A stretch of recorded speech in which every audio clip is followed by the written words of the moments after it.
হে মুসা, যদি তুমি সত্যবাদী হও তবে তোমার রবকে আমাদের নিজে চোখে দেখাও।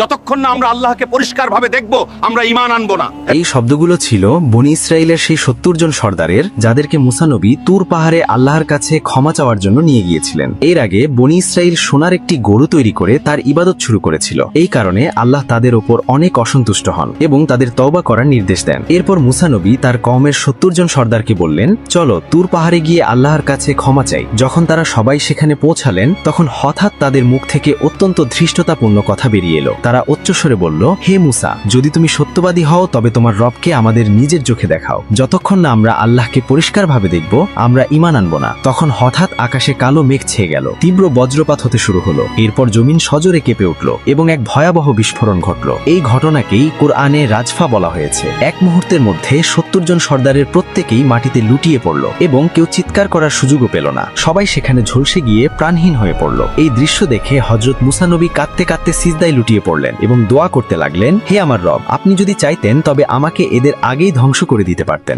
আপনি কি কয়েক নির্বোধের কারণে পুরো কওমকে ধ্বংস করে দেবেন? আল্লাহ তখন হযরত মুসা নবীর দোয়া কবুল করলেন এবং সেই ঝলসে যাওয়া মানুষগুলো নড়তে শুরু করলো। তাদের চোখ খুলে গেল এবং ৭০ জন মানুষই আবার জীবিত হয়ে দাঁড়িয়ে গেল। তখন তারা নিজেদের ভুল বুঝতে পেরে মাথা নত করে চোখের পানি ফেলে সবাই আল্লাহর সামনে দাঁড়িয়ে রইলেন। এটি আল্লাহর কুদরতের সেই দৃশ্য যা কুরআনে বর্ণনা করা হয়েছে। এক মুহূর্তেই মৃত্যু এবং এক মুহূর্তেই জীবন। আল্লাহ আমাদের সবাইকে ঈমানের সাথে মৃত্যু নসিব করুন। আমিন।